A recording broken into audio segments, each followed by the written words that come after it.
ചേർന്നു. എല്ലാവരെയും കർത്താവ് ധാരാളമായി അനുഗ്രഹിക്കുമാറാകട്ടെ. വളരെ ശ്രദ്ധയോടും പ്രാർത്ഥനയോടും കൂടെ ദൈവസന്നിധിയിലെ നമുക്കായിരിക്കാം. അല്പസമയ ശ്രദ്ധയ്ക്കായിട്ട് നമുക്കൊരു വേദഭാഗം വായിക്കാം. മർക്കോസിന്റെ സുവിശേഷം 11-ാം അധ്യായം, അതിന്റെ 23, 24, 25 ഈ ഭാഗങ്ങൾ ഒന്ന് വായിക്കാം. ഞാൻ തന്നെ അത് വായിക്കാം. ആരെങ്കിലും തന്റെ ഹൃദയത്തിൽ സംശയിക്കാതെ താൻ പറയുന്നത് സംഭവിക്കുമെന്ന് വിശ്വസിച്ചുകൊണ്ട് ഈ മലയോട് നീ നീങ്ങി കടലിൽ ചാടിപ്പോകുക എന്ന് പറഞ്ഞാൽ അവൻ പറഞ്ഞതുപോലെ സംഭവിക്കുമെന്ന് ഞാൻ സത്യമായി നിങ്ങളോട് പറയുന്നു. അതുകൊണ്ട് നിങ്ങൾ പ്രാർത്ഥിക്കുവാൻ നിൽക്കുമ്പോൾ യാചിക്കുന്നതൊക്കെ ലഭിച്ചുവെന്ന് വിശ്വസിപ്പിൻ, എന്നാൽ അത് നിങ്ങൾക്കുണ്ടാകും എന്ന് ഞാൻ നിങ്ങളോട് പറയുന്നു. നിങ്ങൾ പ്രാർത്ഥിക്കുവാൻ നിൽക്കുമ്പോൾ സ്വർഗസ്ഥനായ നിങ്ങളുടെ പിതാവ് നിങ്ങളുടെ പിഴകളെയും ക്ഷമിക്കേണ്ടതിന് നിങ്ങൾക്ക് ആരോടെങ്കിലും വല്ലതുമുണ്ടെങ്കിൽ അവരോട് ക്ഷമിപ്പിൻ. നിങ്ങൾ ക്ഷമിക്കാഞ്ഞാലോ സ്വർഗസ്ഥനായ നിങ്ങളുടെ പിതാവ് നിങ്ങളുടെ പിഴകളെയും ക്ഷമിക്കുകയില്ല. വളരെ സുപരിചിതമായിരിക്കുന്ന ഒരു വേദഭാഗമാണ് നാം ഇവിടെ വായിക്കുവാനായിട്ടിടയായി തീർന്നത്. ഈ വാക്യത്തിന്റെ പശ്ചാത്തലം നാം പഠിക്കുമ്പോൾ നമുക്ക് മനസ്സിലാക്കുവാൻ കഴിയുന്നത്, നമ്മുടെ കർത്താവായ യേശു ക്രിസ്തു ബഥാന്യ വിട്ടു പോരുമ്പോൾ യേശുവിനെ വിശ്വസിക്കുവാൻ ഇടയായി തീർന്നു. ആ സമയം തന്നെ താൻ ദൂരെയുള്ള ഇലകൾ നിറഞ്ഞു നിൽക്കുന്നതായിരിക്കുന്ന ഒരത്തി കാണുകയും ആ അത്തിയിൽ വല്ലതും കാണുമെന്ന് പ്രതീക്ഷിച്ചുകൊണ്ട് യേശു അടുക്കലേക്ക് കടന്നു വന്നപ്പോൾ ഇലയല്ലാതെ ഫലമൊന്നും കാണുവാൻ കഴിഞ്ഞില്ല. അപ്പോൾ യേശു ആ അത്തിയെ നോക്കി ഇങ്ങനെ പറഞ്ഞു, ഇനിയും നിങ്ങൾ നിന്ന് എന്നേക്കും ആരും ഫലം തിന്നാതെ ഇരിക്കട്ടെ എന്ന് പറഞ്ഞു.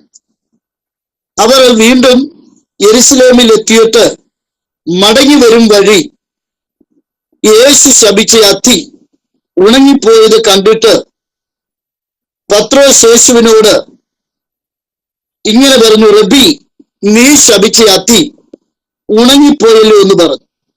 അപ്പോൾ യേശു പറയുകയാണ്, ദൈവത്തിൽ വിശ്വാസമുള്ളവരായിരിപ്പിൻ.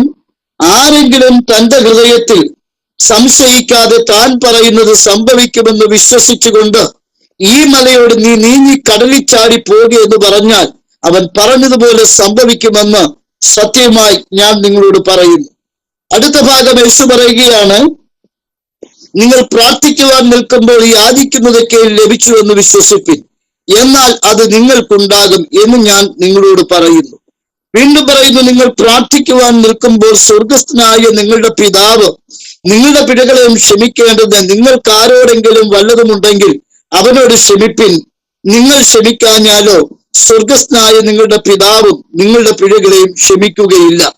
ഈ വാക്യം വായിക്കുമ്പോൾ നമുക്ക് മനസ്സിലാക്കുവാൻ കഴിയുന്നത്, ദൈവസന്നിധിയിൽ പ്രാർത്ഥനയ്ക്കായി മുട്ടുമടക്കുന്ന ഒരു വ്യക്തിയെ സംബന്ധിച്ച്, അല്ലെങ്കിൽ പ്രാർത്ഥനയ്ക്കായി ദൈവസന്നിധിയിലേക്ക് അടുത്തു വരുന്ന ഒരു വ്യക്തിയെ സംബന്ധിച്ച് അവൻ എന്തായിരിക്കണമെന്നും അവൻ എന്തുണ്ടായിരിക്കണമെന്നും വ്യക്തമായി യേശു ഇവിടെ പത്രോസിനോട് പറയുകയാണ്. ഒന്നുങ്ങളെ ഞാൻ ആവർത്തിച്ചു പറയുന്നു, പ്രാർത്ഥിക്കുവാനായിട്ട് ദൈവസന്നിധിയിലേക്ക് കടന്നു വരുന്ന ഒരു വ്യക്തിക്കുണ്ടായിരിക്കേണ്ട കാര്യങ്ങൾ എന്താണെന്ന് യേശു ഇവിടെ വ്യക്തമായിട്ട് പറയുകയാണ്. ഒന്ന്, സ്തോത്രം, പ്രാർത്ഥിക്കുവാൻ നിൽക്കുന്നവന് സംശയമുണ്ടാകുവാൻ പാടില്ല. അതുകൊണ്ടാണ് യേശു ഇങ്ങനെ പറയുവാനായിട്ടിടയായി തീർന്നത്, ദൈവത്തിൽ വിശ്വാസമുള്ളവരായിരിപ്പിൻ. ആരെങ്കിലും തന്റെ ഹൃദയത്തിൽ താൻ പറയുന്നത് സംഭവിക്കുമെന്ന് വിശ്വസിച്ചുകൊണ്ട് ഈ മലയോട് നീങ്ങി കടലിൽ ചാടിപ്പോകുക എന്ന് പറഞ്ഞാൽ അത് സംഭവിക്കുമെന്ന് സത്യമായി ഞാൻ നിങ്ങളോട് പറയുന്നു. ഇന്ന് രാത്രി എന്നെ കേൾക്കുന്ന ദൈവവൈതലെ, ഒരു രാഷ്ട്രീയ നേതാവല്ല ഇവിടെ പറഞ്ഞത്, ഏതെങ്കിലും പ്രസ്ഥാനത്തിന്റെ പ്രസിഡന്റ് അല്ല പറഞ്ഞത്. ഇന്ന് രാത്രി യേശു പറയുക, വിശ്വാസത്തോടെ സംശയിക്കാതെ നീ സ്തോത്രമല്ലിയ പ്രാർത്ഥിക്കുവാൻ തയ്യാറായാൽ, നീ ചിലത് കൽപ്പിക്കുവാൻ തയ്യാറായാൽ അതങ്ങനെ തന്നെ സംഭവിക്കുമെന്ന് യേശു വ്യക്തമായി വിളിച്ചു പറയുക. അടുത്ത യേശു പറയുക, നിങ്ങൾ പ്രാർത്ഥിക്കുവാൻ നിൽക്കുമ്പോൾ യാചിക്കുന്നതൊക്കെയും ലഭിച്ചുവെന്ന് വിശ്വസിപ്പീൻ, എന്നാൽ നിങ്ങൾക്കത് ഉണ്ടാകുമെന്ന് ശക്തമായി യേശു വിളിച്ചു പറയുക. പ്രാർത്ഥിക്കുവാൻ നിൽക്കുന്ന നമുക്ക് എന്തുണ്ടായിരിക്കണം?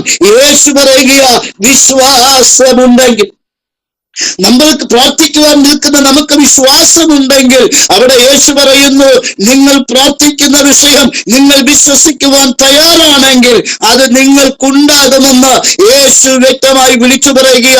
രണ്ടാമത് യേശു പറയുന്നു, സ്തോത്രം ഹല്ലേലൂയ, എന്താണ് പറയുന്നത്? നിങ്ങൾ പ്രാർത്ഥിക്കുവാൻ നിൽക്കുമ്പോൾ സ്വർഗസ്ഥനായ നിങ്ങളുടെ പിതാവ് നിങ്ങളുടെ പിഴകളെയും ക്ഷമിക്കേണ്ടതിന് നിങ്ങൾക്ക് ആരോടെങ്കിലും വല്ലതുമുണ്ടെങ്കിൽ അവരോട് ക്ഷമിപ്പിൻ. നിങ്ങളുടെ പിതാവ് നിങ്ങളുടെ പിഴകളെയും ക്ഷമിക്കുകയില്ല എന്ന് യേശുവിടെ വ്യക്തമാക്കുകയാണ്. അങ്ങനെയെങ്കിൽ ഇന്ന് രാത്രി ദൈവമക്കളെ, എന്നെ കേൾക്കുന്ന പ്രിയപ്പെട്ടവരോട് ഞാൻ പറയട്ടെ, പ്രാർത്ഥിക്കുവാൻ നിൽക്കുന്നവന് വിശ്വാസമുണ്ടായിരിക്കണം. പ്രാർത്ഥിക്കുവാൻ നിൽക്കുന്നവന് സംശയമുണ്ടാകുവാൻ പാടില്ല. പ്രാർത്ഥിക്കുവാൻ നിൽക്കുന്നവന്റെ ജീവിതത്തിൽ ക്രമീകരണം ഉണ്ടാകണമെന്ന് ദൈവവചനം വ്യക്തമായി ഓർപ്പിക്കുകയാണ്. ഇന്ന് രാത്രി സ്തോത്രം ഹല്ലേലൂയ, ഒരുപാട് നാളുകളായി നാം പ്രാർത്ഥിക്കുന്നവരായിരിക്കാം. എന്തുകൊണ്ട് നമ്മുടെ പ്രാർത്ഥന കേൾക്കുന്നില്ല? എന്തുകൊണ്ട് മറുപടി ലഭിക്കുന്നില്ല? ഇന്ന് രാത്രി ദൈവമക്കളെ, നാം വ്യക്തമായി മനസ്സിലാക്കണമെന്ന് ഈ രാത്രി ദൈവത്തിന്റെ പരിശുദ്ധാത്മാവിൽ ഞാൻ വിളിച്ചു പറയുക. പ്രാർത്ഥനയ്ക്ക് ശക്തിയുണ്ട് ദൈവമക്കളെ. പ്രാർത്ഥിക്കുന്നവന്റെ പിന്നിൽ ചില കാര്യങ്ങൾ നടക്കും. ഒന്ന്, പ്രാർത്ഥിക്കുന്നവന്റെ അവസ്ഥയ്ക്ക് ദൈവം വ്യത്യാസം വരുത്തും. രണ്ട്, പ്രാർത്ഥിക്കുന്നവന് ദൈവത്തിന്റെ പദ്ധതി വെളിപ്പെടും. മൂന്ന്, പ്രാർത്ഥിക്കുന്നവന് വേണ്ടി ദൈവത്തിന്റെ കൈ അനുകൂലമായി വെളിപ്പെടും. മൂന്ന്, സ്തോത്രമല്ലേലൂയ, പ്രാർത്ഥിക്കുന്നവൻ ആത്മീയ വർധനമുണ്ടാകും. അതേ സ്തോത്രമല്ലേലൂയ. അടുത്തത്, പ്രാർത്ഥിക്കുന്നവൻ ദൈവിക അനുഗ്രഹം പ്രാപിക്കുവാൻ ഇടയായിത്തീരും. ഒന്നും കൂടെ ഞാൻ ആവർത്തിച്ച് പറയുകയാണ്. ഒന്ന്, പ്രാർത്ഥിക്കുന്നവന്റെ അവസ്ഥയ്ക്ക് ദൈവം വ്യത്യാസം വരുത്തും. പ്രാർത്ഥിക്കുന്നവന്റെ മേൽ ദൈവിക പദ്ധതി വെളിപ്പെടും. പ്രാർത്ഥിക്കുന്നവന് വേണ്ടി ദൈവത്തിന്റെ കൈ അനുകൂലമായി വെളിപ്പെടും. പ്രാർത്ഥിക്കുന്നവൻ ആത്മീക വർധനമുണ്ടാകും. പ്രാർത്ഥിക്കുന്നവന് ദൈവിക അനുഗ്രഹം ഉണ്ടാകുമെന്ന് തിരുവചനം വായിക്കുമ്പോൾ നമുക്ക് വ്യക്തമായി മനസ്സിലാക്കുവാൻ കഴിയുന്നു. എന്തുകൊണ്ടാണ് ദൈവമക്കളെ നമ്മുടെ പ്രാർത്ഥന കേൾക്കാത്തത്? പ്രാർത്ഥന കേൾക്കാത്തതിന്റെ തടസ്സം, അതേ സങ്കീർത്തനം 66 സ്തോത്രം ഹല്ലേലൂയ 66 18 വാക്യം നാം വായിക്കുമ്പോൾ, അകർത്യം ഹല്ലേലൂയ, ഞാൻ എന്റെ ഹൃദയത്തിൽ അകർത്യം കരുതുമെങ്കിൽ കർത്താവ് കേൾക്കുകയില്ലായിരുന്നു എന്ന് തിരുവചനം വ്യക്തമായി ഓർപ്പിക്കുകയാണ്. യെശയ്യാ 59:2 നമുക്ക് കാണുവാൻ കഴിയുന്നു. അവിടെ പറയുന്നു, സ്തോത്രം ഹല്ലേലൂയ, രക്ഷിപ്പാൻ കഴിയാതെ വണ്ണം അവന്റെ കരം കുറുകിയിട്ടില്ല, കേൾപ്പാൻ കഴിയാതെ വണ്ണം അവന്റെ ചെവി മന്ദമായിട്ടില്ല. നിങ്ങളെയും ദൈവത്തെയും തമ്മിൽ ഭിന്നിപ്പിച്ചിരിക്കുന്നത് നിങ്ങളുടെ അകർത്യമെന്ന് തിരുവചനം വ്യക്തമായി ഓർപ്പിക്കുമ്പോൾ, ഇന്ന് പകൽ പ്രാർത്ഥനയ്ക്ക് സ്തോത്രം ഹല്ലേലൂയ തടസ്സം നാമാണെങ്കിൽ, നമുക്ക് വേണ്ടിയുള്ള ദൈവപ്രവൃത്തിക്ക് തടസ്സം നാമാണെങ്കിൽ, നമ്മുടെ അനുഗ്രഹത്തിന് തടസ്സം നാമാണെങ്കിൽ, ഇന്ന് രാത്രി എന്നെ കേൾക്കുന്ന ദൈവമക്കളെ, അതേ സ്തോത്രം, നാം ദൈവത്തിങ്കിലേക്ക് അടുത്തു വരുവാൻ ഇന്ന് രാത്രി പരിശുദ്ധാത്മാവിൽ ഞാൻ വ്യക്തമായി ഓർപ്പിക്കുകയാ. നമുക്ക് മടങ്ങി വരാം. ഇവിടെ തിരുവചനം പറയുന്നു, പ്രാർത്ഥിക്കുവാൻ നിൽക്കുന്നവന് വിശ്വാസമുണ്ടായിരിക്കണം. ഇന്ന് രാത്രി സ്തോത്രം ഹല്ലേലൂയ, നാം ദൈവമക്കളാണ്. ക്രിസ്തീയ ജീവിതത്തിൽ ഏറ്റവും പ്രധാനപ്പെട്ട അല്ലെങ്കിൽ ഒഴിവാക്കുവാൻ കഴിയാത്ത ഒന്നാണ് പ്രാർത്ഥന എന്ന് പറയുന്നത്. അത് പ്രാർത്ഥിക്കുന്നവൻ പരാജയപ്പെട്ടു പോകുവാൻ ദൈവം അനുവദിക്കത്തില്ല. അല്പം മുമ്പ് സ്തോത്രം ഹല്ലേലൂയ ഇവിടെ ആരോ സംസാരിച്ചപ്പോൾ ഇങ്ങനെ പറഞ്ഞു, കർത്താവിന്റെ ദാസൻ തന്നെ ഓർപ്പിക്കുവാൻ ഇടയായി തീർന്നു. അനേകരുടെ അവസ്ഥകൾ, അനേകർ ഇപ്പോൾ ആയിരിക്കുന്ന മാനസിക ശാരീരിക മണ്ഡലങ്ങളെ കുറിച്ച് വ്യക്തമായ സ്തോത്രം കർത്താവിന്റെ ദാസൻ ഓർപ്പിക്കുവാൻ ഇടയായി തീർന്നു. ഇന്ന് രാത്രി എന്നെ കേൾക്കുന്ന ദൈവജനമേ, പുറകോട്ടൊന്ന് തിരിഞ്ഞു നോക്കിക്കേ. കഴിഞ്ഞ നാളുകൾ നിന്നെ തകർത്ത് കളയുവാൻ, കഴിഞ്ഞ നാളുകൾ നിന്നെ ഇല്ലാതാക്കുവാൻ ശ്രമിച്ചവരുടെ നടുവിൽ നിന്റെ കണ്ണുനീരും പ്രാർത്ഥനയും അല്ലേ ഇന്ന് നീ നിലനിൽക്കുന്നതെന്നുള്ള കാര്യം വ്യക്തമായി അറിയാമെങ്കിൽ, വ്യക്തമായി മനസ്സിലാക്കുന്നുവെങ്കിൽ, ഇന്ന് രാത്രി ഞാൻ പറയട്ടെ, പ്രാർത്ഥിക്കുന്ന നീ പരാജയപ്പെട്ടു പോകുവാൻ, പ്രാർത്ഥിക്കുന്ന നീ തകർന്നു പോകുവാൻ വധിക്കുന്ന ദൈവമല്ല. യേശുവിന്റെ അധികാരമുള്ള നാമത്തില് എന്നെ കേൾക്കുന്ന ദൈവവേദനെ, പ്രാർത്ഥിക്കുന്നവരാരും പരാജയപ്പെട്ടു പോയിട്ടില്ല. തിരുവചനം നാം പഠിക്കുമ്പോൾ പ്രാർത്ഥനയ്ക്കായി ആരെല്ലാം ദൈവസന്നിധിയിൽ മുട്ടുമടക്കിയോ, ശത്രുവിന്റെ മുമ്പിൽ അവർ ജയം കൊണ്ടാടി. ഹല്ലേലൂയ. എങ്ങനെ ജയിച്ചു? ആയുധം കൊണ്ടല്ല അവർ ജയിച്ചത്, കായിക അഭ്യാസം കൊണ്ടവർ ജയിച്ചത്, പിന്നെയോ കണ്ണുനീരോടുള്ള പ്രാർത്ഥന കൊണ്ടാണ് അവർ ജയം പ്രാപിക്കുവാൻ ഇടയായി തീർന്നത്. അങ്ങനെയെങ്കിൽ ഇന്ന് രാത്രി ഞാൻ ആത്മാവിൽ ഒരു ദൂത് പറയാം. പ്രാർത്ഥിക്കുന്ന ദൈവവേദനെ, നിനക്ക് പ്രതികൂലമുണ്ടെങ്കിലും, നിനക്ക് പ്രതിസന്ധി ഉണ്ടെങ്കിലും, ഇന്ന് രാത്രി അതിന്റെ മേൽ അത് നിന്നെ നിലനിർത്തുവാൻ, അതിനെ തരണം ചെയ്യുവാൻ ആവശ്യമായ ദൈവകൃപ നിന്നിൽ പകർന്ന് നിന്നെ നിലനിർത്തുവാൻ ശക്തനായ ദൈവമാ ഞാൻ സേവിക്കുന്ന ദൈവം. അത് ഇന്ന് രാത്രി പ്രാർത്ഥിച്ചവരാരും പരാജയപ്പെട്ടു പോയിട്ടില്ലെങ്കിൽ ചില മറുപടി സ്തോത്രമല്ല പ്രതീക്ഷിച്ച് നീ പ്രാർത്ഥിച്ചുകൊണ്ടിരിക്കുകയാ. എന്നാൽ ചില മറുപടികൾ വൈകുമ്പോൾ ഇന്ന് രാത്രി സ്തോത്രമല്ല അത് നീ ക്ഷീണിച്ചു പോകരുത്, നീ തളർന്നു പോകരുത്. ഇന്ന് രാത്രി നിന്റെ വിശ്വാസം വർദ്ധിക്കട്ടെ. നിശ്ചയമായി അത് എനിക്കൊരു മറുപടി ഉണ്ടാകും. എന്റെ പ്രാർത്ഥനയ്ക്കകത്ത് ഒരു ദൈവപ്രവൃത്തി വെളിപ്പെടുമെന്ന് ഇന്ന് രാത്രി എത്ര പേർക്ക് വിശ്വസിക്കുവാൻ കഴിയും? വിശ്വസിക്കുന്നവരുടെ മേൽ വ്യാപരിക്കുന്ന ദൈവിക ശക്തി ഇന്ന് രാത്രി ചില പ്രാർത്ഥന വിഷയങ്ങളെ വെളിപ്പെടുന്നുവെന്ന് ആത്മാവിന്ന് മകൾ ഭൂമി വിളിച്ചു പറയുക. നിഗമന വൈദികന ഘടകരക ശന്തന അന്തർഗമനം വൈദികന ഘടകരക ശന്തന ഹസ്തം പ്രൗഢികന ഘടകരക ക്ഷസിയ. യേശുവിന്റെ നാമത്തില് എനിക്കറിയാം ഇന്ന് എന്നെ കേൾക്കുന്ന പലരും പല സാഹചര്യങ്ങൾ പ്രാർത്ഥിച്ച് ജയം പ്രാപിച്ചവരാ, പ്രാർത്ഥിച്ച് സ്തോത്രം ഹല്ലേലൂയ വിജയം കണ്ടെത്തിയവരാ. നമുക്കറിയാം ഏലിയാവ് വൻകാര്യങ്ങൾ ദൈവത്തിന് വേണ്ടി ചെയ്തവനാ. ഏലിയാവ് സ്തോത്രമല്ലൊരു പ്രാർത്ഥന മനുഷ്യനായിരുന്നു.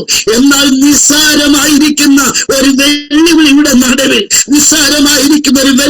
നടുവിൽ ഏലിയാവ് പറയുക, മതി യഹോവേ, എന്റെ പ്രാണനെ എടുത്തുകൊള്ളണമേ, എന്റെ കന്മാരെക്കാൾ ഞാൻ നല്ലവനല്ലല്ലോ എന്ന് പറഞ്ഞ് നിരാശയോടെ വേദനയോടെ മരണം ആഗ്രഹിക്കുക. ഇന്ന് രാത്രി എന്നെ കേൾക്കുന്ന ദൈവമൈതലേ, ചില പ്രാർത്ഥന വിഷയത്തിലും അത് എന്നെ കേൾക്കുന്ന ചിലരും അങ്ങനെയാ. മടുത്തുപോയ ചില മണ്ഡലങ്ങൾ, തളർന്നുപോയ ചില സാഹചര്യങ്ങൾ ഇന്ന് രാത്രി ജീവിതത്തിലുണ്ടെങ്കിൽ ഇന്ന് രാത്രി ഞാൻ ശക്തമായി ആത്മാവിൽ വിളിച്ചു പറയുക, ഏലിയാവ് മതിയെന്ന് പറഞ്ഞ സ്ഥാനത്ത്, ഏലിയാവ് മടുത്തുപോയ സ്ഥാനത്ത്, ഇവിടം കൊണ്ടെല്ലാം അവസാനിച്ചുവെന്ന് പറഞ്ഞ സ്ഥാനത്ത് തമ്പുരാൻ പറയുക, ഏലിയാവേ നീ മടുത്തു എന്ന് പറഞ്ഞ സ്ഥാനത്ത്, ഇവിടം കൊണ്ടെല്ലാം അവസാനിച്ചുവെന്ന് പറഞ്ഞ സ്ഥാനത്ത് ഇന്ന് രാത്രി എനിക്ക് ചിലത് പറയാനുണ്ട്. നീ അവസാനിച്ചു എന്ന് പറയുന്നിടത്ത് എനിക്ക് ഇന്ന് രാത്രി ചിലത് ആരംഭിക്കാനുണ്ടെന്ന് പരിശുദ്ധാത്മാവ് ഇന്ന് രാത്രി സ്തോത്രമല്ല ഷാജി പാസ്റ്റർ ഭൂമി വിളിച്ച് പറയുക, അവസാനിച്ചു എന്ന് പറയുന്നിടത്ത് ഇന്ന് രാത്രി ദൈവാത്മാവ് പറയുന്നു എനിക്ക് ചിലത് ആരംഭിക്കാനുണ്ട്. ചിലരോട് ദൈവാത്മാവ് വ്യക്തമായി പറയുന്നു, ദൈവവൈദ്യരെ നീ മടുത്തെന്ന് പറഞ്ഞ സ്ഥാനത്ത്, നീ ചില വിഷയങ്ങൾക്ക് ഫുൾ സ്റ്റോപ്പ് ഇട്ട സ്ഥാനത്ത് ഇന്ന് രാത്രി ദൈവാത്മാവ് പറയുന്നു, ഇല്ല അവസാനിച്ചു എന്ന് പറഞ്ഞ സ്ഥാനത്ത് എനിക്ക് ചിലത് ആരംഭിക്കാനുണ്ടെന്ന് ഇന്ന് രാത്രി ദൈവാത്മാവ് ചിലരെ നോക്കി ശക്തമായി ദൂത് പറയുക. എത്ര പേര് വിശ്വസിക്കുന്നു? എത്ര പേര് ഇന്ന് പകൽക്കാലം ഈ ദൂത് നേട്ടെടുക്കുവാൻ കഴിയാം? നീ മടുത്തുപോയ വിഷയം, നീ ക്ഷീണിച്ചുപോയ വിഷയം ഇന്ന് രാത്രി ആത്മാവ് പറയുന്നു, കുഞ്ഞെ ഇവിടെ നീ അവസാനിച്ചു എന്ന് പറയുന്നിടത്ത് എനിക്ക് ചിലത് ആരംഭിക്കാനുണ്ട്. ഏലിയാവ് പറയുക, ഇവിടം കൊണ്ടെല്ലാം അവസാനിച്ചു. എന്നാൽ മറ്റു ചിലരെ അഭിഷേകം ചെയ്യേണ്ട ഒരു ശുശ്രൂഷ യേശോത്രം ഏലിയാവിൽ ദൈവം കണ്ടിരിക്കുകയാ. അപ്പോൾ ഏലിയാവ് പറയാം, മതി യഹോവേ, മടുത്തിവിടം കൊണ്ടെല്ലാം അവസാനിച്ചേക്കാമെന്ന് ചിന്തിച്ചപ്പോൾ ഇന്ന് രാത്രി സ്തോത്രം ദൈവാത്മാവ് പറയുക, കുഞ്ഞേ നീ സ്തോത്രം അവസാനിച്ചു എന്ന് പറഞ്ഞിടത്ത്, ഇവിടം കൊണ്ടെല്ലാം തീരുമെന്ന് പറഞ്ഞ സ്ഥാനത്ത് എനിക്ക് ചിലത് ആരംഭിക്കാനുണ്ടെന്ന് പരിശുദ്ധാത്മാവ് ഇന്ന് രാത്രി വ്യക്തമായി ആലോചന വിളിച്ചു പറയുക. എത്ര പേർക്കൊന്ന് ഏറ്റെടുക്കുവാൻ കഴിയും? എത്ര പേർക്കൊന്ന് പുറത്തു പറയുവാൻ കഴിയാതെ അകത്തലങ്ങളിൽ വേദനിക്കുന്ന ചില വിഷയങ്ങൾ, അതേ സ്തോത്രങ്ങളിൽ നീ പ്രാർത്ഥിക്കും മടുത്തുപോയ ചില വിഷയങ്ങളുമേൽ ഇന്ന് രാത്രി ദൈവാത്മാവ് പറയുന്നു, എനിക്ക് ചിലത് ആരംഭിക്കാനുണ്ട്. യേശു ഇന്ന് രാത്രി വിളിച്ചു പറയുക, ദൈവത്തിന്റെ ആത്മാവ് വ്യക്തമായി ഓർപ്പിച്ചു പറയുക, അത് നീ അവസാനിച്ചു എന്ന് പറയുന്നിടത്ത് ദൈവം ചിലത് ആരംഭിക്കാൻ പോകുക. ഈ വാക്ക് സംസാരിക്കുമ്പോൾ തന്നെ ദൈവന്റെ ഒരു വെളിപ്പാട് കാണിക്കുകയാ. അതേ സ്തോത്രം ഹല്ലേലൂയ. ഒരു പുതിയ വീടിന് അടിസ്ഥാനമിടുന്ന ഒരു കാഴ്ച ദൈവാത്മാവിന്റെ വെളിപ്പാടായി കാണിക്കുക. ഇന്ന് രാത്രി അതിന്റെ ആത്മീയ അർത്ഥം ഞാൻ പറയാം. അതേ സ്തോത്രം, നീ മടുത്തുപോയ വിഷയത്തിന് മേൽ ദൈവം ഇന്ന് രാത്രി ചിലത് ആരംഭിക്കാൻ പോകുക, ചിലതിന് അടിസ്ഥാനം കുറിക്കാൻ പോകുന്നുവെന്ന് ഇന്ന് രാത്രി ദൈവാത്മാവ് ശക്തമായി ഭൂമി വിളിച്ചു പറയുക. ഋഗമന വൈഡല ജഗമനെ അന്തരെ ജഗമന വൈദികല ഘടകരകം അന്തര ജഗമന വൈദികല ഘടകരകക്ഷസിയ അധികാരമുള്ള നാമത്തിൽ ഇന്ന് രാത്രി അത് സംഭവിക്കണേ. കർത്താവേ, ഇന്ന് രാത്രി അത് സംഭവിക്കണേ. ചിലതിന് അടിസ്ഥാനമിടുന്ന രാത്രിയായി മാറട്ടെ. ജഗമന വൈദികല ഘടകരക സംഭവം അന്തര ജഗമന വൈദികല ഘടകരക ചന്ദ്രരകല ഘടകരക അധികാരമുള്ള യേശുവിന്റെ നാമത്തിൽ ഇന്ന് രാത്രി വിശ്വസിച്ചോ, നിന്റെ പ്രാർത്ഥന വിഷയത്തിന് മേൽ, നീ മടുത്തുപോയ വിഷയത്തിന് മേൽ ഇന്ന് രാത്രി ദൈവാത്മാവ് പറയുന്നു. അതേ സ്തോത്രം, ഹല്ലേലൂയ. ചിലതിന് ദൈവം ഇന്ന് രാത്രി അടിസ്ഥാനമിടാൻ പോകുന്നുവെന്ന് പരിശുദ്ധാത്മാവ് വ്യക്തമായി ദൂരെ വിളിച്ചു പറയുക. അത് സംഭവിക്കുക തന്നെ ചെയ്യും. ഇന്ന് രാത്രി അത് സംഭവിക്കുക തന്നെ ചെയ്യും. ഈ രാത്രി സ്തോത്രം മടങ്ങി വരാം. യേശു പറയുക, പ്രാർത്ഥിക്കുവാൻ നിൽക്കുമ്പോൾ യാചിക്കുന്നതൊക്കെയും ലഭിച്ചു എന്ന് വിശ്വസിപ്പി. സ്തോത്രം, എന്ത് നാം പ്രാർത്ഥിക്കുന്നുവോ, ഏത് വിഷയം നമ്മൾ പ്രാർത്ഥിക്കുന്നുവോ ആ വിഷയം സ്തോത്രം ഹല്ലേലൂയ ലഭിച്ചു എന്ന് നമ്മൾ എന്ത് ചെയ്യണം? വിശ്വസിക്കണം. നമ്മൾ വിശ്വസിക്കുന്നുവെങ്കിൽ അത് നമുക്കുണ്ടാകുമെന്ന് ദൈവവചനം വ്യക്തമായി ഓർപ്പിക്കുകയാണ്. കഴിഞ്ഞ ദിവസം എന്നെ ഒരു സ്തോത്രം ഹല്ലേലൂയ ആന്റി ഫോൺ ചെയ്ത് പ്രാർത്ഥിക്കുവാൻ വേണ്ടി ഫോൺ ചെയ്തു. ഞങ്ങൾ തമ്മിൽ സംസാരിച്ചപ്പോൾ ആന്റി എന്നോട് പറഞ്ഞു, ദൈവദാസനെ, ഞാനൊരു സ്വപ്നം കണ്ടു. എന്റെ മകൾ ഓസ്ട്രേലിയയിലാണ്. ഓസ്ട്രേലിയ സ്തോത്രം ഹല്ലേലൂയ ജോലി ചെയ്യുകയാണ്, ഡോക്ടറാണ്. അവളുടെ വയറിനുള്ളിൽ ഒരു മുഴ വരുന്നതായിട്ട് ഞാൻ സ്വപ്നം കണ്ടു. ആ സ്വപ്നം കണ്ടിട്ടാണ് എന്നെ ആന്റി വിളിക്കുവാൻ ഇടയായി തീർന്നത്. വിളിച്ചിട്ട് ഇങ്ങനെ പറഞ്ഞു, ദൈവദാസനെ പ്രാർത്ഥിക്കണം, ഞാൻ ഇങ്ങനെ ഒരു സ്വപ്നം കണ്ടു, എന്റെ മോളുടെ വയറ്റിൽ ഒരു മുഴ വരുന്നതായിട്ട്.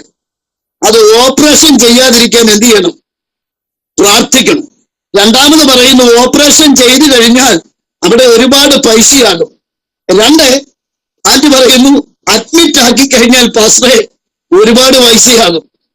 മൂന്നാമതായി സ്തോത്രം പറയുക, ബില്ല് ഒരുപാട് അവിടെയാകും. അപ്പം സ്വപ്നം കണ്ടതേ ഉള്ളൂ, ആന്റി ഓപ്പറേഷൻ ചെയ്തു, ആന്റി കുഞ്ഞിനെ അഡ്മിറ്റ് ആക്കി, ബില്ലും അടച്ചു. ഞാൻ പറഞ്ഞു, നിങ്ങൾക്ക് മനസ്സിലാവുന്നുണ്ടെന്ന് ഞാൻ വിചാരിക്കുന്നു. ഒരു സ്വപ്നം കണ്ടപ്പോൾ എന്ത് ചെയ്തു?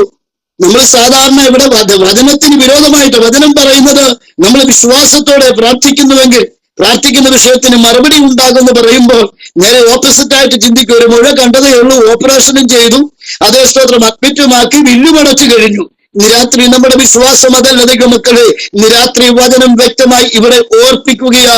നിങ്ങൾ സ്തോത്രം ഹല്ലേലൂയ പ്രാർത്ഥിക്കുവാൻ നിൽക്കുമ്പോൾ യാചിക്കുന്നതൊക്കെയും ലഭിച്ചു എന്ന് വിശ്വസിപ്പിൻ, എന്നാൽ നിങ്ങൾക്കതുണ്ടാകും. എത്ര പേര് വിശ്വസിക്കുന്നു?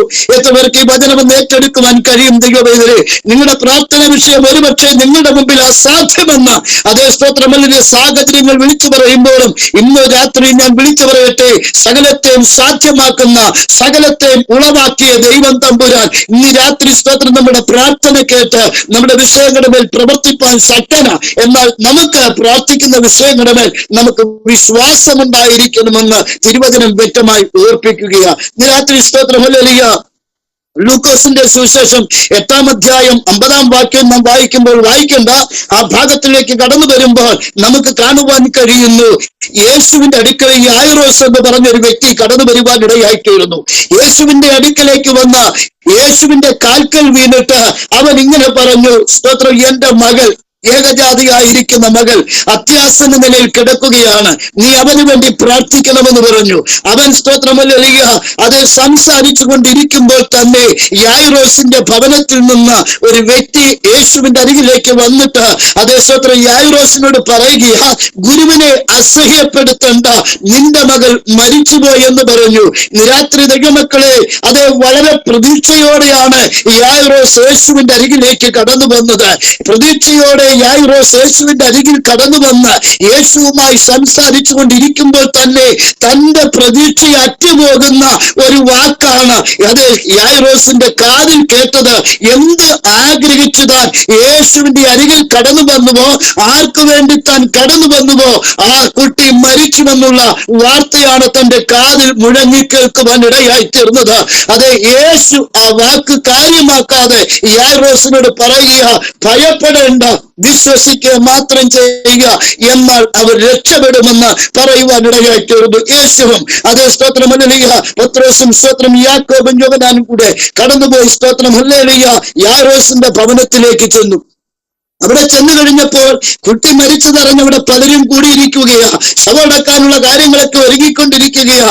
യേശു അവിടേക്ക് ചെന്ന് പറഞ്ഞു, കുട്ടി മരിച്ചിട്ടില്ല, ഉറങ്ങുകയത്രേ എന്ന് പറഞ്ഞു. യായിറോസിന്റെ ഭാര്യയും ശിഷ്യന്മാരും യേശുവും കുട്ടികളെന്ന മുറിക്കകത്തേക്ക് കയറിയിട്ട് യേശു ഇങ്ങനെ പറഞ്ഞു, ബാലെ എഴുന്നേൽക്കൂ എന്ന് പറഞ്ഞു കഴിഞ്ഞപ്പോൾ അവളിൽ നിന്ന് നഷ്ടപ്പെട്ടു പോയ ആത്മാവ് അവളിലേക്ക് മടങ്ങി വരുവാൻ ഇടയായി തീർന്നു. ഇന്ന് രാത്രി ഞാൻ ദൈവസന്നിധിയിലായിരിക്കുന്ന പ്രിയപ്പെട്ടവരോട് പറയട്ടെ, യായിറോസിന്റെ പ്രതീക്ഷ അറ്റുപോയ വിഷയത്തിന് മേൽ അതേ സ്തോത്രം പ്രവർത്തിച്ച യേശു ഇന്ന് രാത്രി അവന് നഷ്ടപ്പെട്ടതിനെ മടക്കി കൊടുത്ത യേശു ഇന്ന് രാത്രി എന്നെ കേൾക്കുന്ന ദൈവവേദനെ, നിന്റെ പ്രതീക്ഷ അറ്റുപോയ വിഷയത്തിന് മേൽ ഇന്ന് രാത്രി നീ വിശ്വസിക്കുവാൻ തയ്യാറാണെങ്കിൽ നഷ്ടപ്പെട്ടതിനെ മടക്കി തരുവാൻ ഇന്ന് രാത്രി എന്റെ ദൈവം വിശ്വസ്തനാണെന്ന് ഈ രാത്രി ദൈവാത്മാവ് ഞാൻ വിളിച്ചു പറയുക.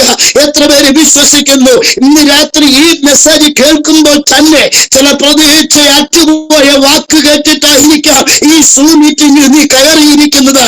പ്രതീക്ഷയ്ക്ക് വകയില്ലാത്ത ചില സാഹചര്യങ്ങളായിരിക്കാം ഇന്ന് രാത്രി ഈ സൂം മീറ്റിംഗിലായിരിക്കുമ്പോഴും ദൈവവൈദ്യരെ നിന്റെ ജീവിതത്തില്.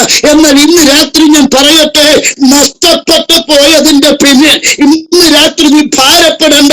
നഷ്ടപ്പെട്ടതിന്റെ പിന്നിൽ ഇന്ന് രാത്രി നീ വിശ്വസിക്കുവാൻ തയ്യാറാണെങ്കിൽ നിന്റെ പ്രതീക്ഷ അറ്റുപോയ ഭാഗത്ത്, നിന്റെ പ്രതീക്ഷ അറ്റുപോയ വിഷയത്തിന് മേൽ ഇന്ന് രാത്രി പ്രവർത്തിക്കുവാൻ എന്റെ യേശു ശക്തനാണെന്ന് ഈ രാത്രി ഞാൻ ആത്മാവിൽ വിളിച്ചു പറയുക.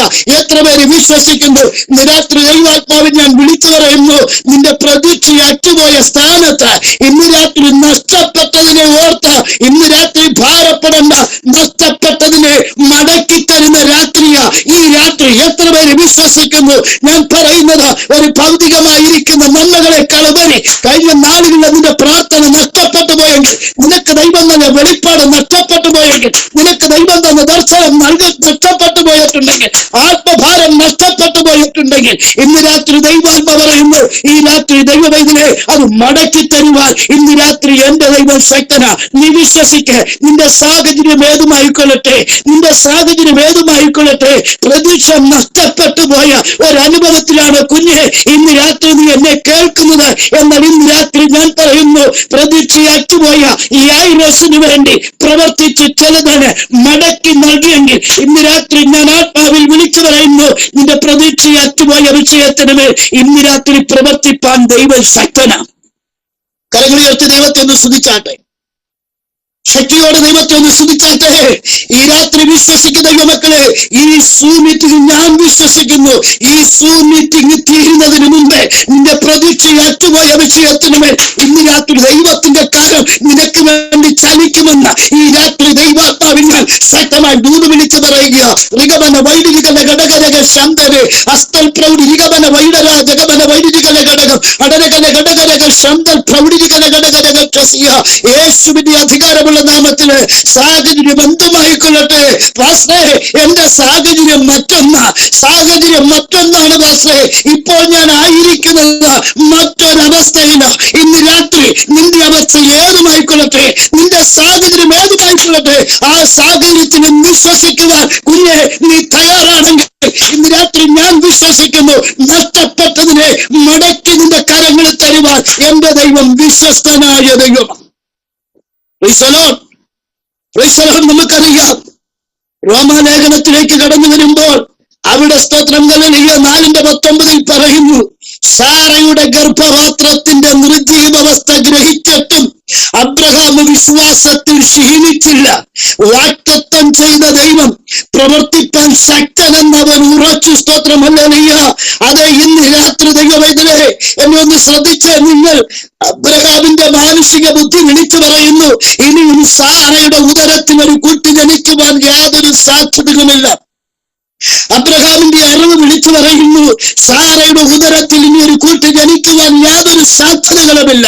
എന്നാൽ അബ്രഹാമിന്റെ വിശ്വാസം വിളിച്ചു പറയുന്നു, വാഗ്ദത്തം ചെയ്ത ദൈവം പ്രവർത്തിപ്പാൻ ശക്തനെന്നവൻ ഉറച്ചു കഴിഞ്ഞപ്പോൾ നിർജീവമായി പോയ സാറയുടെ ഉദരത്തിനകത്തൊരു സൃഷ്ടിപ്പുണ്ടായെങ്കിൽ ഇന്ന് രാത്രി സ്തോത്രം ഞാൻ വിളിച്ചു പറയുന്നു, നിന്റെ സാഹചര്യങ്ങൾ ഏതുമായിക്കൊള്ളട്ടെ, നിന്റെ ശൂന്യാവസ്ഥയായിക്കൊള്ളട്ടെ, ഏത് വിഷയമായിക്കൊള്ളട്ടെ, ഇന്ന് രാത്രി നിന്റെ സാഹചര്യത്തിനപ്പുറത്തായി പ്രവർത്തിക്കുവാൻ കഴിയുന്ന ഒരു ദൈവത്തെയാ ഇന്ന് രാത്രി നീ ആരാധിക്കുന്നത്, ഒരു ദൈവത്തെയാ നീ സേവിക്കുന്നത് ഇന്ന് രാത്രി. അതുകൊണ്ട് ഞാൻ വിളിച്ചു പറയട്ടെ, സാഹചര്യങ്ങളെ നോക്കി ആരെങ്കിലും പഴി തയ്യാറാണെങ്കിൽ, സാഹചര്യങ്ങളെ നോക്കി ഇന്ന് രാത്രി ആരെങ്കിലും ഹല്ലേലൂയ ആശപ്പെടുന്നുണ്ടെങ്കിൽ, കുഞ്ഞെ, എന്റെ ദൈവത്തിന്, നിന്റെ ദൈവത്തിന് സാഹചര്യം ഒരു വിഷയമല്ല.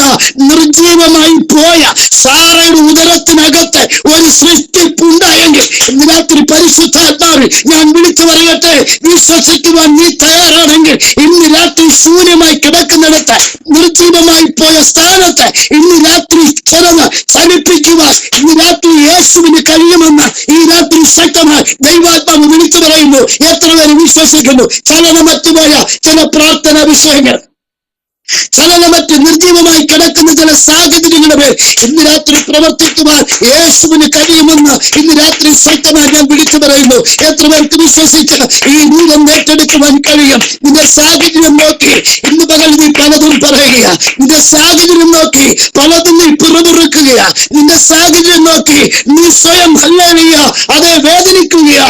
ഇന്ന് രാത്രി ഞാൻ വിളിച്ചു പറയുന്നു, വിശ്വസിക്കുവാൻ കുഞ്ഞെ നീ തയ്യാറാണെങ്കിൽ, ഇന്ന് രാത്രി വിശ്വസിക്കുവാൻ പ്രിയപ്പെട്ടവരെ നിങ്ങൾ തയ്യാറാണെങ്കിൽ, നിന്റെ സാഹചര്യം എന്റെ ദൈവത്തിനൊരു വിഷയമല്ല, നിന്റെ ശൂന്യാവസ്ഥ എന്റെ ദൈവത്തിനൊരു വിഷയമല്ല.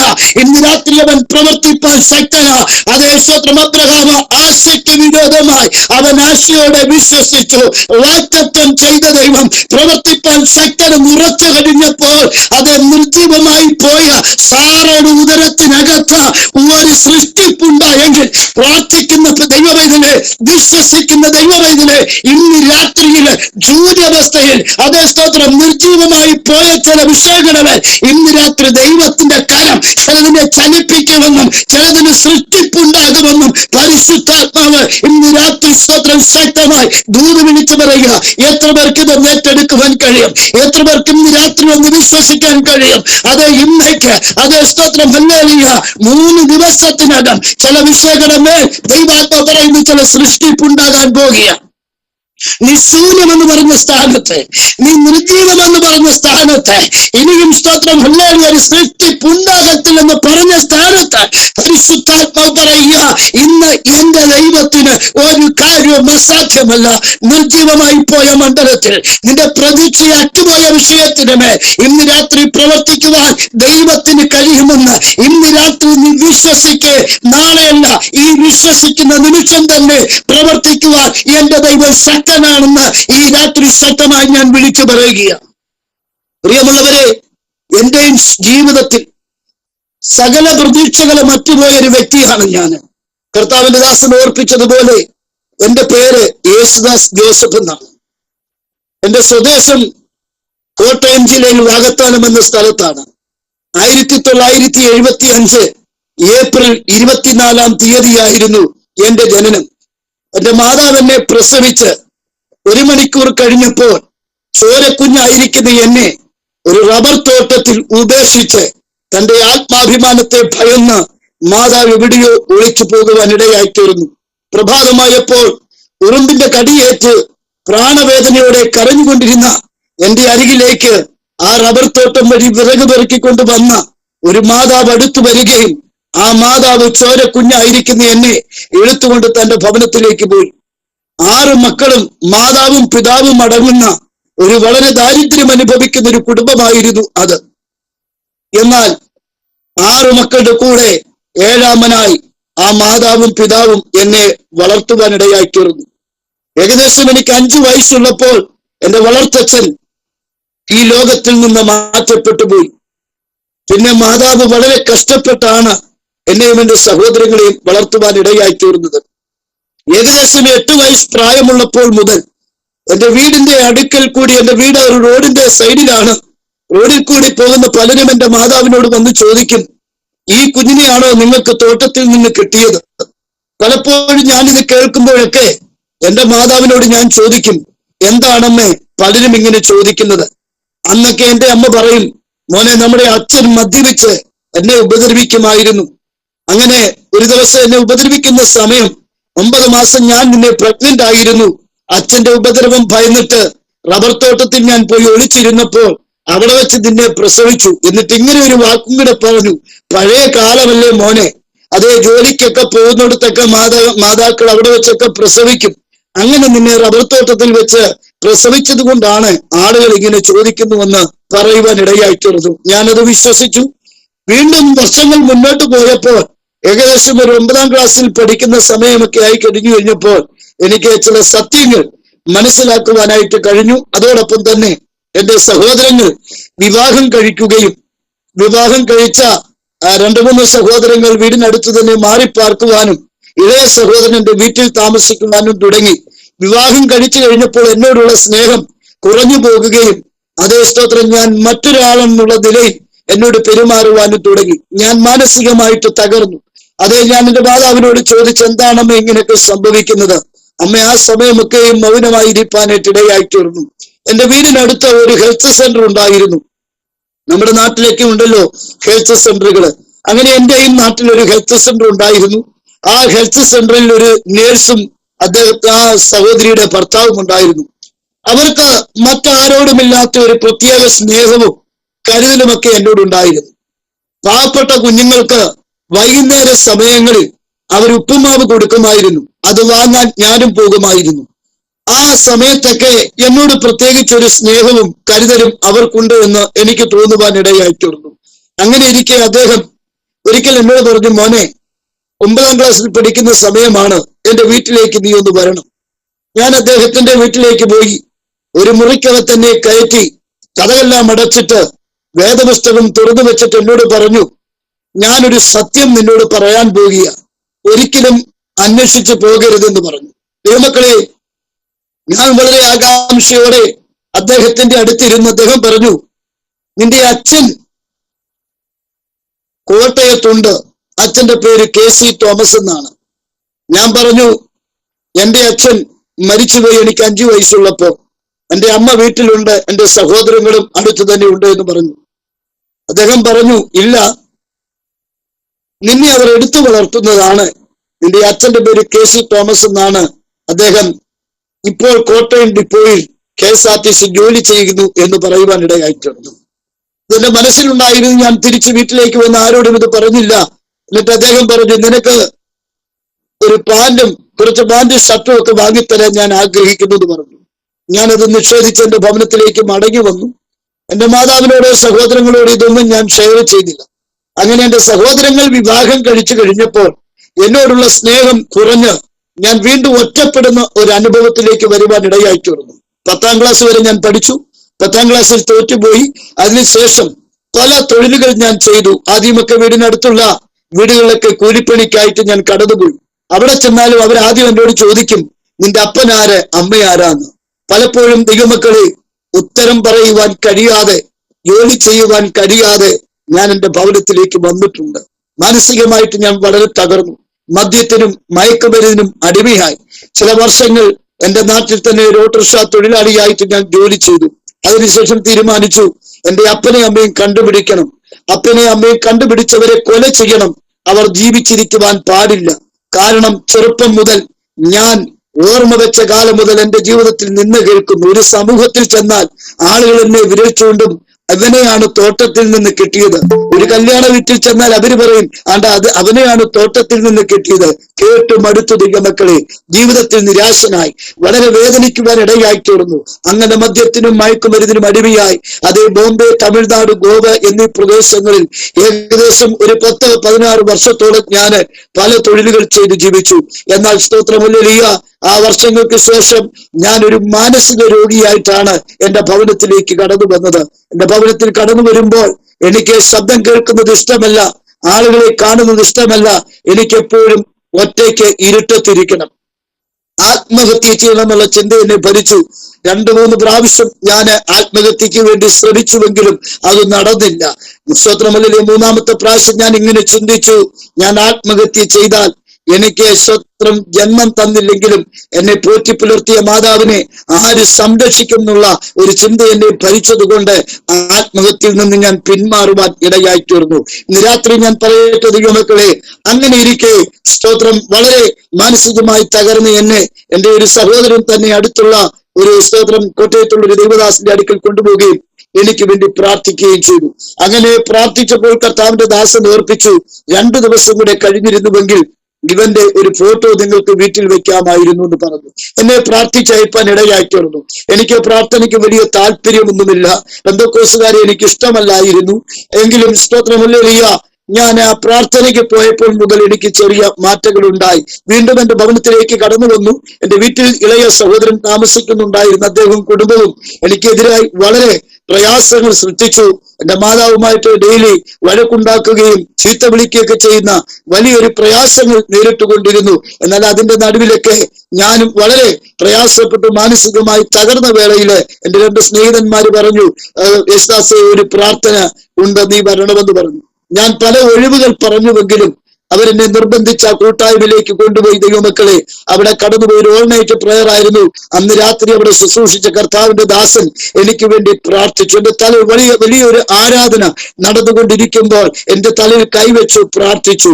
ആ പ്രാർത്ഥിച്ച നിമിഷം തന്നെ ഒരു റബ്ബർ ബോൾ എടുത്തെറിയുന്നത് പോലെ ഞാൻ തെറിച്ചുപോയി വീഴുകയും അവിടെ നിന്ന് സ്തോത്രമല്ലേലൂയ ചാടി എഴുന്നേറ്റു. ആ നിമിഷം തന്നെ എന്നിൽ നിന്നും ഒരു ദുരാത്മാവിന്റെ ശക്തി അഴിഞ്ഞു മാറുകയും ദൈവിക സമാധാനം എന്റെ ഹൃദയത്തിൽ നിറയുവാനും ഇടയായി തീർന്നു. ഇന്ന് രാത്രി ഞാൻ പറയട്ടെ ദൈവമക്കളെ, സമാധാനത്തിന് വേണ്ടി കഞ്ചാവും കള്ളും കുടിച്ച് മയക്കമരുന്ന് ഉപയോഗിച്ച എന്റെ ജീവിതത്തിൽ ഒന്നും ഉപയോഗിച്ചിട്ട് എനിക്കൊരു സമാധാനം ലഭിച്ചില്ല. എന്നാൽ യേശു എന്റെ ഉള്ളത്തിലേക്ക് കടന്നു വന്നപ്പോൾ ഒരു സ്വർഗീയ സമാധാനം എന്റെ ഹൃദയത്തിൽ നിറയുവാൻ ഇടയായി തീർന്നു. രാവിലെ ഞാൻ ഓടി അമ്മയുടെ അടുക്കലേക്ക് ചെന്നിട്ട് പറഞ്ഞു, അമ്മേ, പ്രാർത്ഥനയ്ക്ക് പോയതുകൊണ്ട് എനിക്ക് ഒരുപാട് സന്തോഷമുണ്ട്. ചില ദിവസങ്ങൾ കഴിഞ്ഞപ്പോൾ 7 ദിവസത്തെ ഉപവാസ പ്രാർത്ഥന അവര് തന്നെ അവിടെ നടത്തി. ആ 7 ദിവസത്തെ ഉപവാസ പ്രാർത്ഥനയിൽ കടന്നുപോയി രക്ഷിക്കപ്പെട്ട് അത് 7 ദിവസം ഉപവാസ പ്രാർത്ഥനയിൽ ഇരുന്ന് സ്നാനപ്പെടുന്നതിന് മുമ്പ് 4ാമത്തെ ദിവസം പരിശുദ്ധാത്മാഭിഷേകം പ്രാപിച്ച് അത് 7ാമത്തെ ദിവസം സ്നാനപ്പെട്ട് ദൈവസഭയിൽ അംഗമായി 2001 സെപ്റ്റംബർ 23-ാം തീയതി ഞാൻ സ്നാനപ്പെട്ട് 2002 വടക്കേണ്ടൂർ പ്രദേശത്ത് ഇൻഡോർ ഇവാഞ്ചലിക്കൽ സെമിനാരി എന്ന് പറഞ്ഞ സ്ഥലത്ത് മധ്യപ്രദേശിൽ 2 വർഷം ദൈവവചനം പഠിക്കുവാൻ ഭാഗ്യം ദൈവമൊരുക്കി മടങ്ങി ഭവനത്തിലേക്ക് വന്നു. ചില നാളുകൾ ഒറ്റപ്പെട്ട ഭവനത്തിൽ ഇരുന്ന് പ്രാർത്ഥനയും കാര്യങ്ങളുമൊക്കെ ആയിട്ട് മുന്നോട്ട് പോയി. രക്ഷിക്കപ്പെട്ട് വന്നു കഴിഞ്ഞപ്പോൾ ആരും ഒരു കൈത്താങ്ങൽ തരുവാനില്ല, ആരും ഒരു സാക്ഷ്യം പറയുവാൻ വിളിക്കത്തില്ല, ദൈവമക്കൾ കണ്ടാൽ മിണ്ടത്തില്ല. കഞ്ചാവും കള്ളും അടിച്ച് നടന്നപ്പോൾ ഒത്തിരി പാസ്റ്റർമാര് വിളിക്കുമായിരുന്നു. പക്ഷെ ബൈബിൾ കോളേജിൽ പഠനം കഴിഞ്ഞ് വന്നിട്ട് ഒരു കൈത്താങ്ങൽ തരാൻ ആരുമില്ല. വീണ്ടും ഒറ്റപ്പെടുന്ന ഒരു അനുഭവമാണ്. ഞാൻ ദൈവത്തോട് ചോദിച്ചു, കർത്താവ്, ഇതാണോ ദൈവസ്നേഹം? ദൈവാത്മാവ് എന്നോട് പറഞ്ഞു, നീ ഒരു 7 ദിവസം ദൈവത്തിന് മുട്ടുമടക്കാൻ പറഞ്ഞു. 7 ദിവസം ദൈവത്തിന് ഇരുന്ന് കഴിഞ്ഞപ്പോൾ എന്നോട് പറഞ്ഞു, നിന്റെ ദേശത്തിറങ്ങി നീ ട്രാക്ട് വിതരണം ചെയ്യാൻ പറഞ്ഞു. ട്രാക്ട് വിതരണം ചെയ്തു. അഴി കഴിഞ്ഞപ്പോൾ കർത്താവ് എന്നോട് പറഞ്ഞു, ഒരു മൈക്ക് വാങ്ങിച്ചു സുവിശേഷം പറ. സുവിശേഷം പറയാനൊന്നും എനിക്കറിയില്ല. അതേ സ്തോത്രമുള്ള എനിക്കറിയാവുന്ന നിലയിൽ ഞാൻ മൈക്കും എടുത്തുകൊണ്ട് രാവിലെ പ്രഭാതത്തിൽ 4 മണിക്ക് എഴുന്നേൽക്കും, 1 മണിക്കൂർ പ്രാർത്ഥിക്കും, 5 മണി മുതൽ 6 മണി വരെ അത് ദൈവവചനം ദേശത്ത് വിളമ്പുവാൻ ഇടയായി തീർന്നു. ഇന്ന് രാത്രി ദൈവമക്കളെ ഞാൻ പറയട്ടെ, അങ്ങനെ ഞാൻ മുന്നേറുവാനായിട്ട് ഇടയായി തീർന്നു. ഒരു മനുഷ്യനും കൈത്താങ്ങൽ തരാതിരുന്നു കഴിഞ്ഞപ്പോൾ ദൈവത്തോട് ആലോചന ചോദിച്ച് ദൈവം തരുന്ന ഗൈഡൻസ് അനുസരിച്ച് ഞാൻ മുന്നോട്ട് പോയി. അങ്ങനെ മുന്നോട്ട് പോകുന്ന സമയത്ത് എന്റെ മാതാവിനോട് പറഞ്ഞു, മോനെ, ഒരു വിവാഹം കഴിക്കണം, ശുശ്രൂഷ അതേ ആണല്ലോ, അതുകൊണ്ട് ഒരു വിവാഹം കഴിക്കണമെന്ന് പറഞ്ഞു. അങ്ങനെ വിവാഹത്തിന് വേണ്ടി പ്രാർത്ഥിച്ചു. ഞാൻ അനാഥനായതുകൊണ്ട് ആരെന്റെ ജീവിതത്തിലേക്ക് കടന്നു വരുമെന്നുള്ള ചിന്ത എന്നെ ഭരിച്ചത് കൊണ്ട് കുടുംബജീവിതത്തെ കുറിച്ച് എനിക്ക് വലിയ സ്തോത്രമല്ലേലൂയ താല്പര്യമൊന്നുമില്ലായിരുന്നു. എങ്കിലും ഞാൻ ബൈബിൾ കോളേജിൽ പഠിച്ച സമയത്ത് എന്റെ സ്തോത്ര അധ്യാപകൻ എന്നോട് പറഞ്ഞു, നീ ഒരു തക്കതായ തുണയ്ക്ക് വേണ്ടി പ്രാർത്ഥിക്കണം. 1.5 വർഷം ദൈവമക്കളെ എഴുതി വെച്ച് പ്രാർത്ഥിച്ചു. അതേ, ഈ മാതാവ് പറഞ്ഞതിന് ശേഷം 2-3 പെൺകുട്ടികളെ പോയി കണ്ടുവെങ്കിലും അത് ദൈവഹിതമല്ല എന്ന് ദൈവാത്മാവ് അറിയിച്ചതിന് ശേഷം വീണ്ടും ദൈവത്തിൽ ഉപവസിച്ച് പ്രാർത്ഥിച്ചപ്പോൾ ദൈവം എനിക്കൊരു വെളിപ്പാട് തന്ന ആലപ്പുഴ കുന്നംകേരിയിൽ പറഞ്ഞ സ്ഥലത്ത് സന്ധി എന്ന് പറഞ്ഞിരിക്കുന്ന ഒരു പെൺകുട്ടിയെ കാണുകയും അത് വെളിപ്പാട് ദൈവം എനിക്ക് തന്നാണ് ആ പെൺകുട്ടിയെ പോയി കാണുവാനായിട്ട് ഇടയായി തീർന്നത്.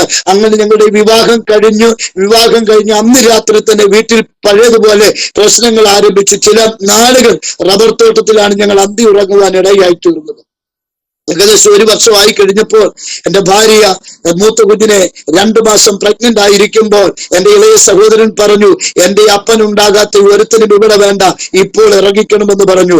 അന്ന് രാത്രി എന്റെ ഭാര്യയുടെ കൈക്ക് പിടിച്ചുകൊണ്ട് ഞാൻ ആ ഭവനം വിട്ടിറങ്ങി. മക്കളെ, അന്നിറങ്ങി ഞാന് അതേ അർദ്ധരാത്രിയിൽ എന്റെ ആ ഭാര്യയെ കൊണ്ട് ഭാര്യയുടെ ജ്യേഷ്ഠതയുടെ വീട്ടിൽ കൊണ്ടാക്കി. അർദ്ധരാത്രി 2 മണിക്ക് ഞാന് സ്തോത്രം ബസ്സില്ലാതെ നടന്ന് എന്റെ ഭവനത്തിലേക്ക് വളരെ നിലവിളിയോടെ കടന്നു വരുന്ന സമയം സമയം അതേ എന്റെ വീടിനടുത്ത് പാലച്ചുവട് എന്ന് പറഞ്ഞൊരു ജംഗ്ഷൻ ഉണ്ട്. ആ ജംഗ്ഷനിൽ ഒരു മനുഷ്യനും പോലും ഏകദേശം ഒരു 2 മണിയായിട്ടുണ്ട് രാത്രിയില്. ഞാൻ നെഞ്ചത്തിങ്ങനെ അലച്ച് ഞാൻ ദൈവത്തോട് കർത്താവേ, ഞാൻ ഈ പെൺകുഞ്ഞിനെ എങ്ങോട്ട് പോകും, എന്റെ ജീവിതം എന്തായി മാറും? കർത്താവിനോട് ചോദിച്ച്, കഴിഞ്ഞ നാളുകളിൽ നിന്നോട് ഞാൻ സംസാരിച്ചത് എന്താണ്?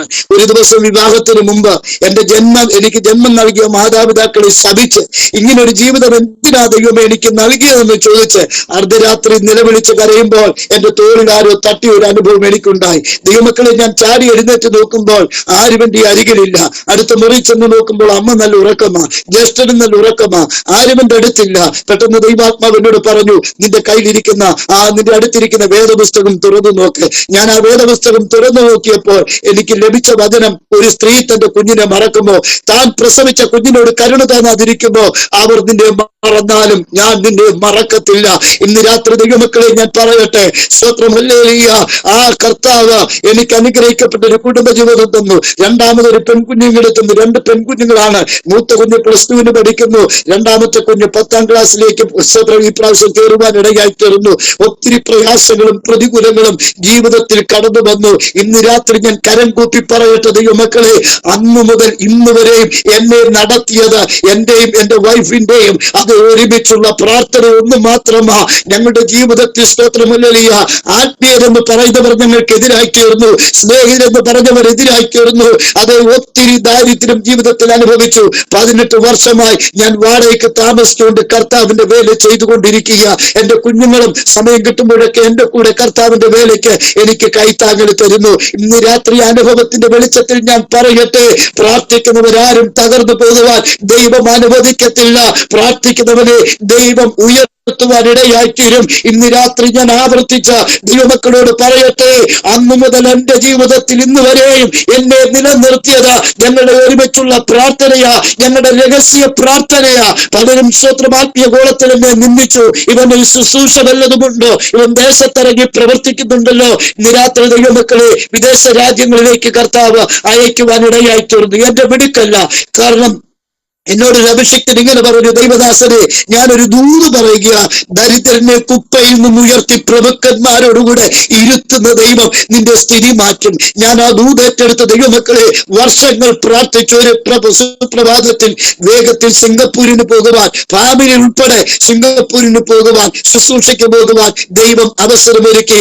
ഇന്ന് രാത്രി ഞാൻ പറയട്ടെ, ഒരു യോഗ്യതയും ഇല്ലാതിരുന്ന സ്ഥാനത്ത്, ദൈവം തമ്പുരാൻ മാനിക്കുവാനിടയായി തീർന്നു. ഇന്ന് രാത്രി ഞാൻ ശക്തമായി വിളിച്ചു പറയട്ടെ, സാഹചര്യങ്ങൾ എന്റെ ദൈവത്തിനൊരു വിഷയമല്ല. ഇന്ന് രാത്രി അനുഭവത്തിൽ ഞാൻ വിളിച്ചു പറയുന്ന ദൈവമക്കളെ, സാഹചര്യം ദൈവത്തിനൊരു വിഷയമല്ല. നിന്റെ സാഹചര്യം എന്തുമായിക്കൊള്ളട്ടെ, ഇന്ന് രാത്രി ഞാൻ ശക്തമായി വിളിച്ചു പറയുന്നു, യോസഫേ, നിനക്കൊരു ദർശനം, ഒരു സ്വപ്നം ദൈവം തന്നുകൊണ്ട് അത് പൂർത്തീകരിക്കുവാൻ ദൈവം വിശ്വസ്തനാ. ഇന്ന് രാത്രി അതിനെതിരായി ഏതെങ്കിലും പ്രശ്നങ്ങൾ കടന്നു വന്നാൽ ഇന്ന് രാത്രി ഭാരപ്പെടേണ്ട. അഭിഷിക്തന്മാരോട് ഞാൻ വിളിച്ചു പറയട്ടെ, ഒരു സ്വപ്നം നിങ്ങൾക്ക് ദൈവം തന്നിട്ടുണ്ടെങ്കിൽ ഒരു പട്ടക്കിടത്തിൽ നിന്നെ ഒതുക്കുവാൻ കഴിയത്തില്ല, ഒരു കാരാഗ്രഹത്തിൽ നിന്നെ ഒതുക്കുവാൻ കഴിയത്തില്ല. ഇന്ന് രാത്രി ആത്മാവിൽ ഞാൻ വിളിച്ചു പറയുന്നു, നിന്റെ സ്വപ്നം യാഥാർത്ഥ്യമാകുക തന്നെ ചെയ്യുമെന്ന് ഇന്ന് രാത്രി ശക്തമായി ഞാൻ ആത്മാവിൽ വിളിച്ചു പറയുക. നീ നിൽക്കുന്നത് വിശ്വസ്തയോടാണെങ്കിൽ, നീ നിൽക്കുന്നത് പ്രാർത്ഥനയോടാണെങ്കിൽ, ഇന്ന് രാത്രി ആത്മാവിൽ ഞാൻ വിളിച്ചു പറയുന്നു, ദൈവത്തിന്റെ വാഗ്ദത്തം നിന്നിൽ പൂർത്തീകരിക്കുവാൻ ഇന്ന് രാത്രി എന്റെ ദൈവം വിശ്വസ്തന. ഇന്ന് രാത്രി സാഹചര്യങ്ങളെ നോക്കി നീ ഭാരപ്പെടേണ്ട. സാഹചര്യങ്ങളെ